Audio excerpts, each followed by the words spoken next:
We'll discuss about the different types of tensors, stress tensor, strain tensor, and other thing. In the previous lecture, we will discuss about the what is stress, pressure, strength, and the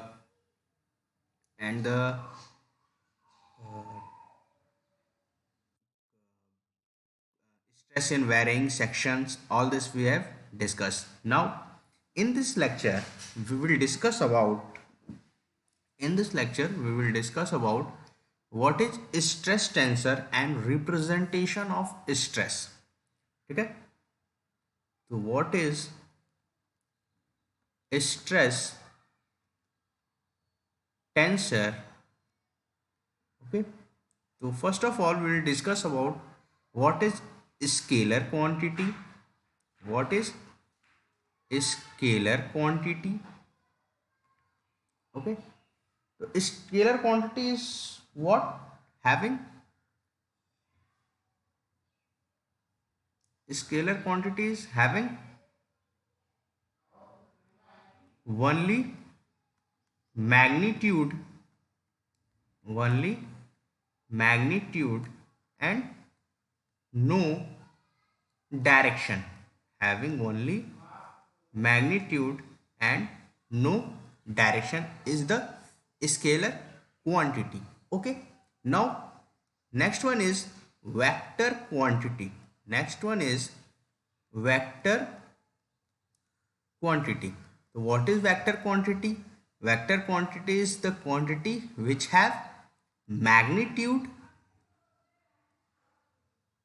magnitude as well as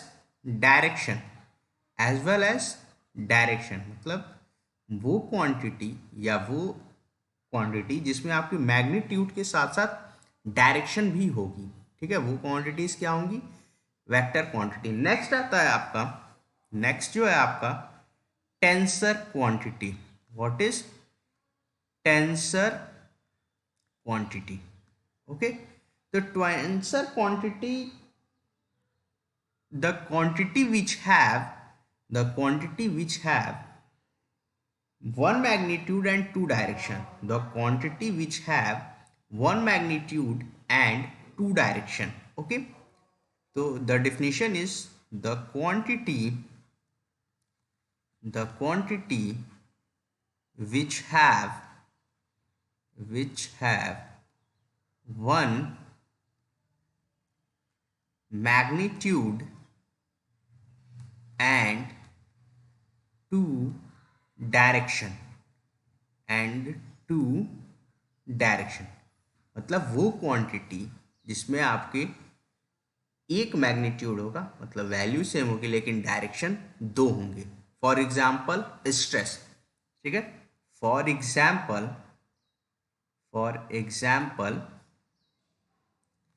stress system. ठीक है, example क्या है आपका? Stress system. ठीक है, how stress system? Okay, how stress system?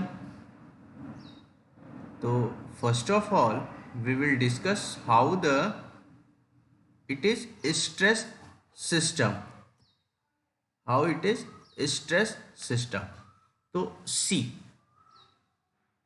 C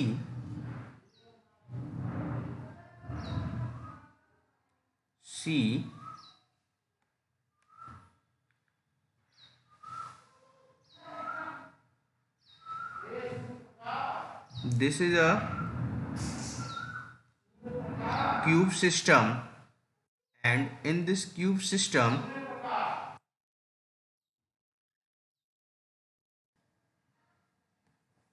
okay, so for example this is a structural element, and in this structural element this is sigma x, this is sigma x, this is sigma y, and this is sigma z.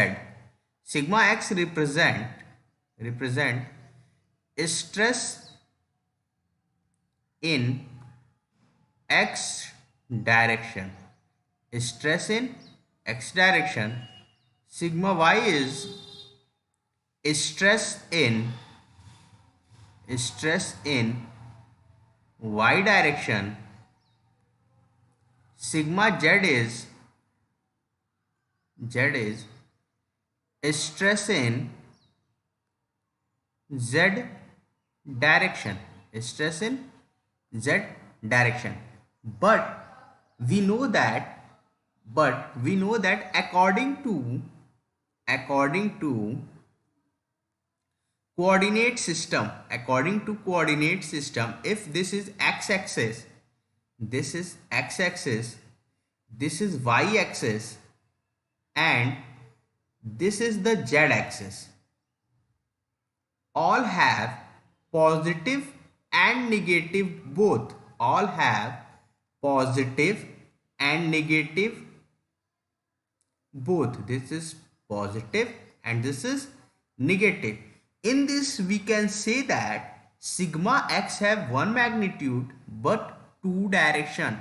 We can say that sigma x have one magnitude and two direction. Okay,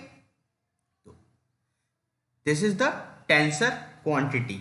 Now next we will discuss about representation of matrix. In the next we will discuss about representation of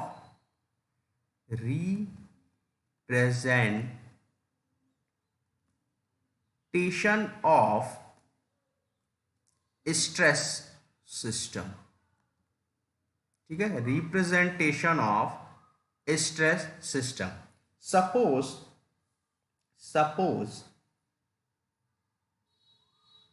as we know that we have as we know that the stress is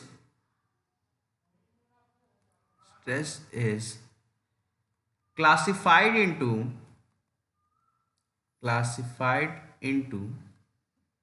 two types. First one is normal stress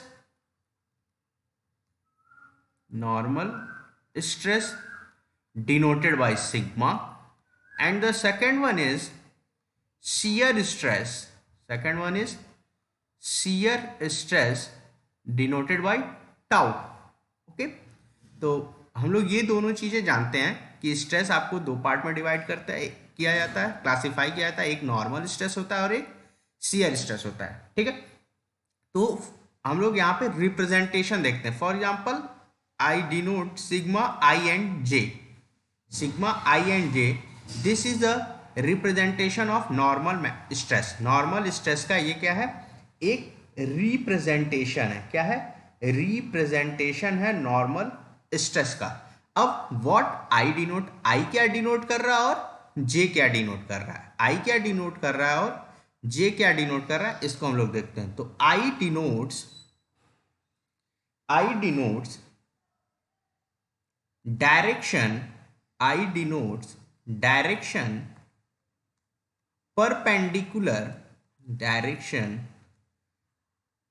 perpendicular to the cross section at which stress is acting.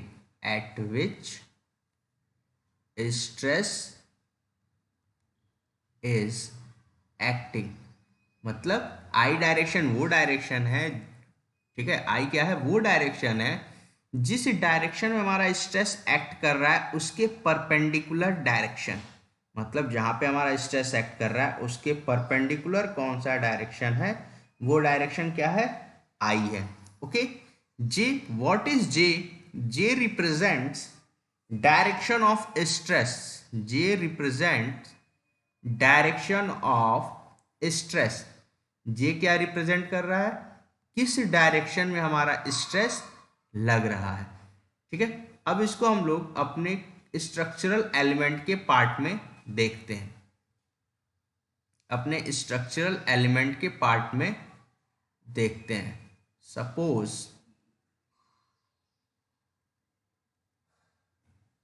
suppose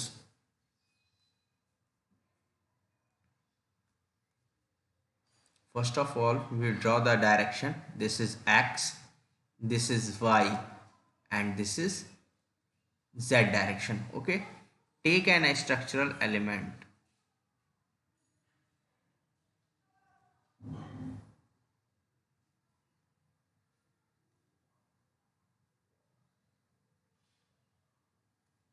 Okay, this is an structural element. This is the sigma, this is sigma, and here this is sigma. Okay, all three direction, but we have to find out in the form of I and j. I और j के form में हमको find out करना है. तो first of all we break it into three parts. तीन parts में इसको हम लोग डिवाइड करते हैं. ठीक है, तो तीन पार्ट्स में जब इसको डिवाइड करेंगे हम लोग, तो first plane is this. Now the second plane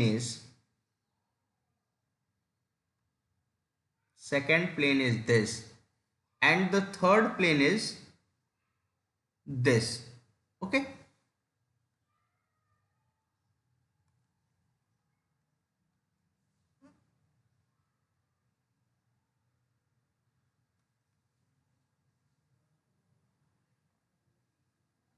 okay, this is zy plane. This is xy plane, and this is xz plane. So we have break these to determine the value of I. Okay, we have break this to determine the value of I. आई की values को find out करने के लिए हम लोग इसमें तीन parts में डिवाइड किया. तो जेड वाई प्लेन के परपेंडिकुलर कौन सा डायरेक्शन होगा? We can say X direction. X Z plane के परपेंडिकुलर डायरेक्शन में कौन सा डायरेक्शन होगा? वाई. और एक्स वाई प्लेन के परपेंडिकुलर में कौन सा डायरेक्शन होगा? जेड. तो यहां से आपका क्लियर हो जाएगा कि हम आई की कौन सी वैल्यूज रखेंगे. फॉर एग्जाम्पल यहां पे अगर हम लोग इसको देखें तो ये क्या हो जाएगा?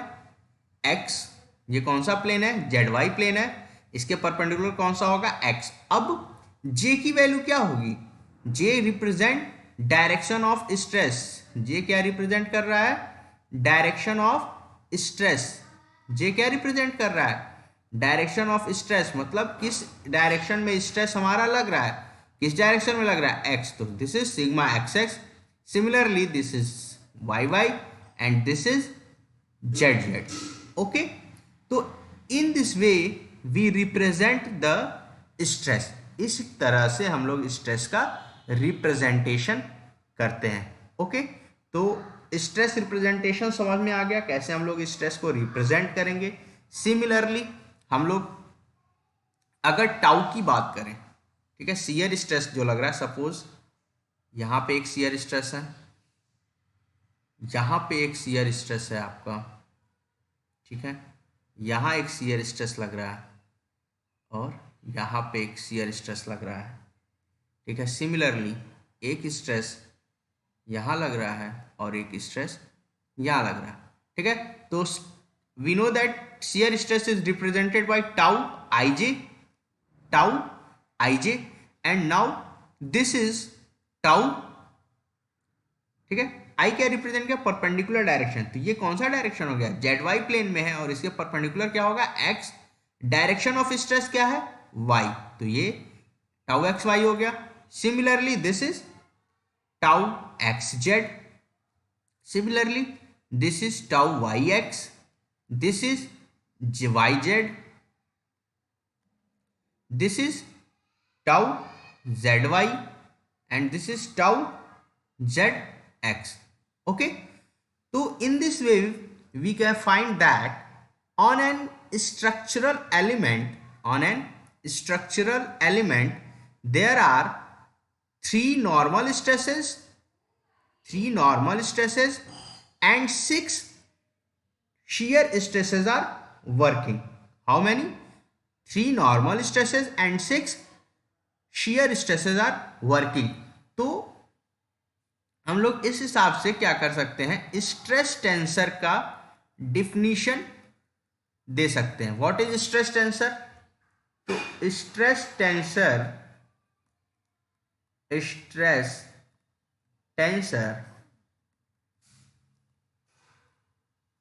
फर्स्ट क्या लिख सकते हैं, it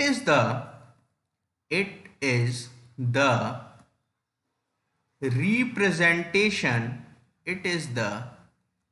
representation of all the stresses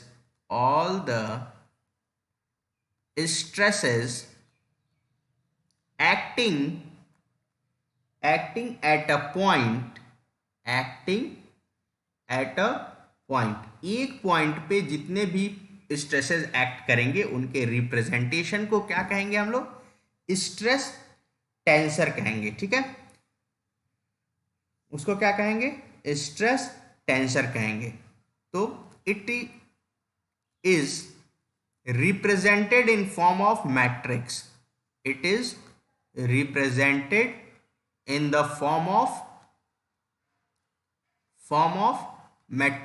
matrix के फॉर्म में हम लोग इसको रिप्रेजेंट करते हैं. तो यहां से sigma I J is equal to हो जाएगा आपका sigma X X tau X Y, sigma X X tau X Y, tau X Z,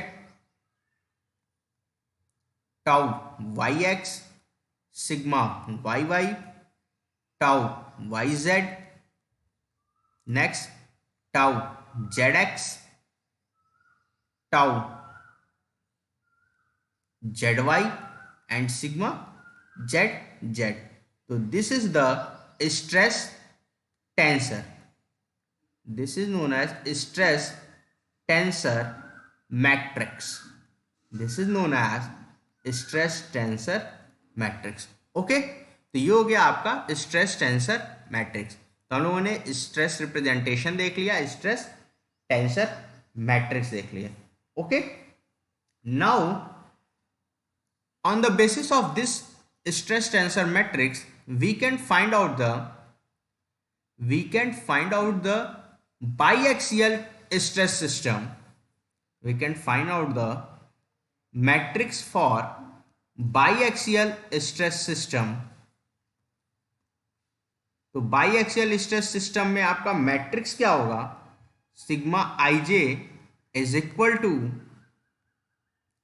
sigma X X tau X Y, tau Y X and sigma Y Y. ये आपका stress system हो जाएगा in case of biaxial stress में. तो बाईएक्सियल का figure भी हम लोग देख लेते हैं. तो in the figure it is like this. This is sigma xx, this is sigma yy, this is sigma xx, this is sigma yy, and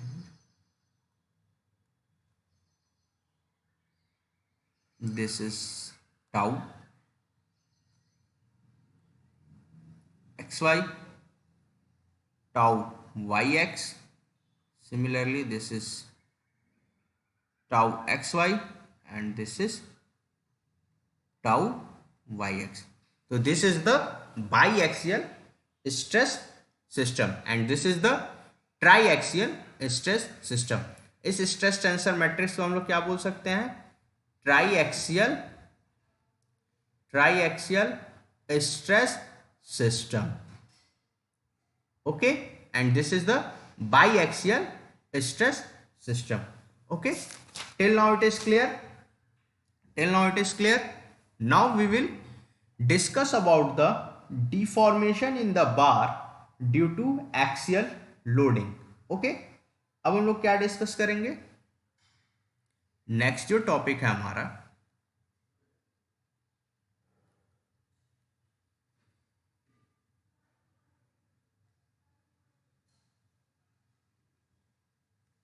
the next topic is deformation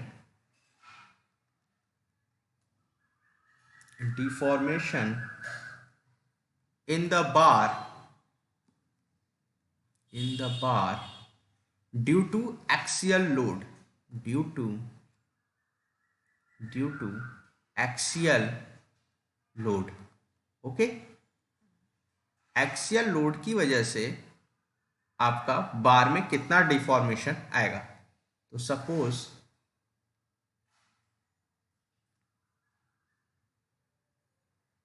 this is a bar with axial load P.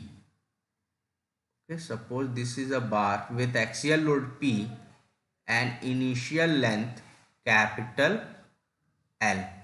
ठीक है, तो P is axial load and L is initial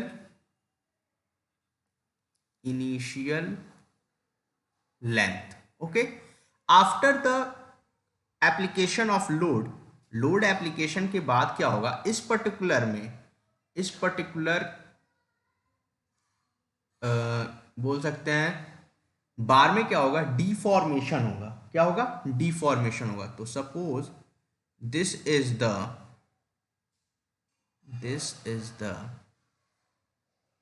deformation. ठीक है, ये आपका deformation हुआ और इस डिफॉर्मेशन की वजह से लेंथ में जो चेंज आया वो कितना आया, एल प्लस डेल्टा. ओके, तो चेंज कितना आ गया, एल प्लस डेल्टा. ठीक है, नाउ वी नो दैट कि अप टू इलास्टिक लिमिट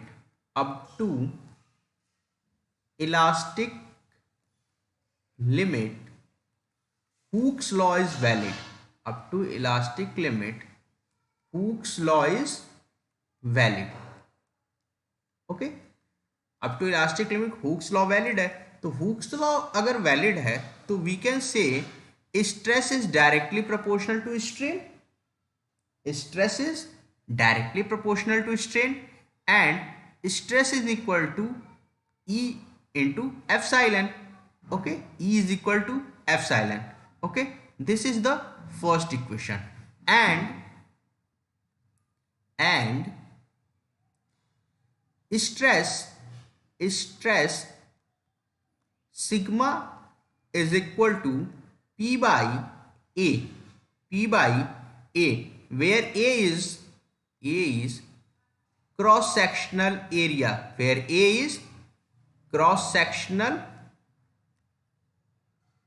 एक है आपका क्रॉस सेक्शनल एरिया है and strain epsilon is given by change in length upon initial length,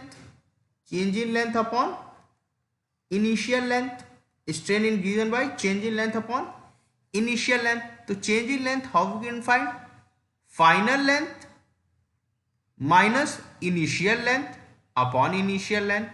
तो it is del by L. Now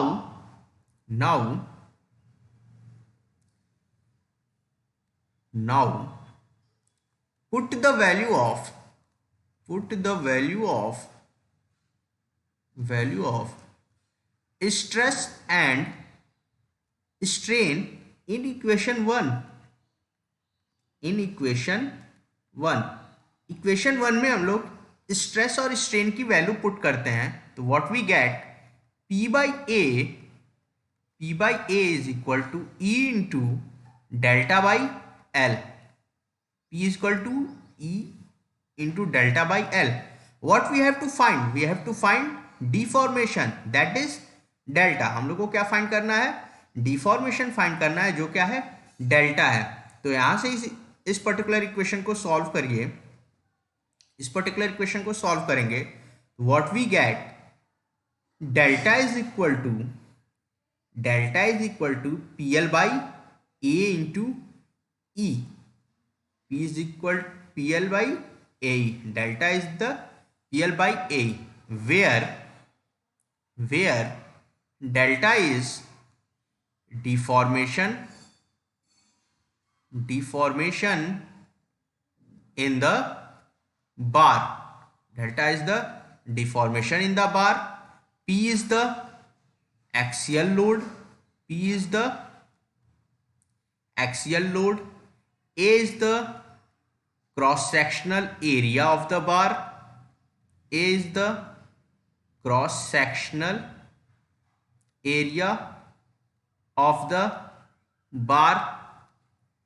E is the Young's modulus of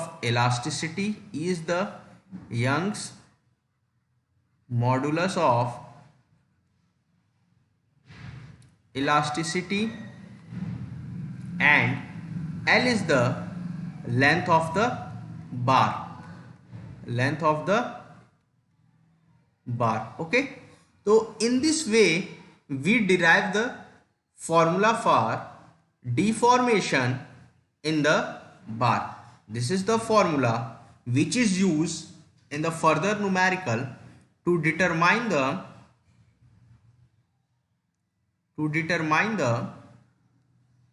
value of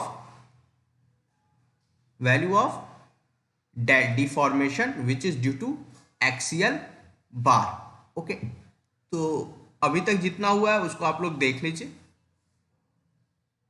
तो अभी तक के lecture में हम लोगों ने क्या डिस्कस कर लिया,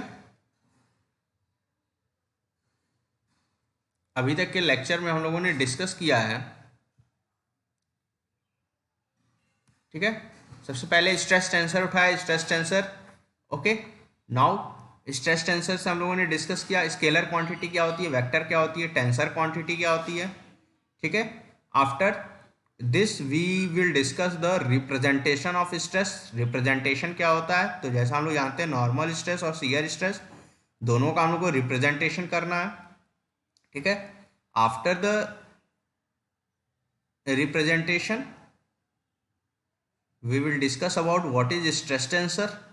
ओके, स्ट्रेस टेंसर क्या होता है, तो ये एक मैट्रिक्स होता है 3x3 का जिसमें 9 एलिमेंट्स होते हैं, ठीक है। उसके बाद फिर बाई एक्सियल स्ट्रेस सिस्टम हम लोगों ने देखा, और उसके बाद हम लोगों ने फिर आपका deformation in the bar due to axial load का ये पूरा फॉर्मूला देखा। Okay, clear. तो up to this is clear, up to this it is clear. Okay,